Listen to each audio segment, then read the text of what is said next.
Hello everyone, welcome to Pooja's vlog. So আজি আমি গৈ আছোঁ গাঁৱলৈ এণ্ড গাঁৱত আমি গৈ আছোঁ ভোট দিবলৈ চবেই গৈ আছে হয়নে নহয় ইলেকশ্যন চবতে চলি আছে তো আমি যাম এতিয়া ইভিনিং ট্ৰেইনত আমাৰ ট্ৰেইন আছে 4:55ত তাৰপিছত এয়া আমি গৈ আছোঁ পল্টন বজাৰ ষ্টেচন আমি আহি পালোঁ পল্টন বজাৰ ষ্টেচন আৰু ইমান ৰ'দ মানে আজি মানে বহুত বেছি ৰ'দ দিছে একদম থাকিব পৰা নাই কিবাকৈ আমি আহি পালোঁ আমি ষ্টেচন আৰু ষ্টেচন আহি প্ৰথমতে আমি চিট লৈ ল'লোঁ টিকেট লৈ কিনে আৰু ট্ৰেইনত গ'লে অকণমান এক্সপেঞ্চ কম হয় আৰু একচুৱেলি গাড়ীও চলা নাইতো চবে আজি ট্ৰেইনেদিয়ে যাব যিহেতু কালি আমাৰ ছাইডে আছে ইলেকশ্যন আৰু কিছুমান মানুহতো ৰৈয়ে গ'ল কামাখ্যা ষ্টেচনত কিছুমান মানুহ আহিবই নোৱাৰিলে ইমান ভিৰৰ কাৰণে সোমাবই নোৱাৰিলে দৰ্জাৰ ভিতৰত আৰু এয়া হৈছে আমাৰ ব্ৰহ্মপুত্ৰ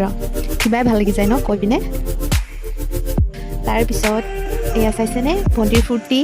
যিমানে ওচৰ আহি গৈ আছে ট্ৰেইনখন আগবাঢ়ি গৈ আছে ভণ্টিৰ ফূৰ্তি সিমানে বাঢ়ি গৈ আছে তাৰমানে বহুত দিনৰ মূৰত গাঁৱত গৈ আছেতো তাৰপিছত আমি আহি পালোঁ এনেকৈ ভাগৰে জুগৰিয়ে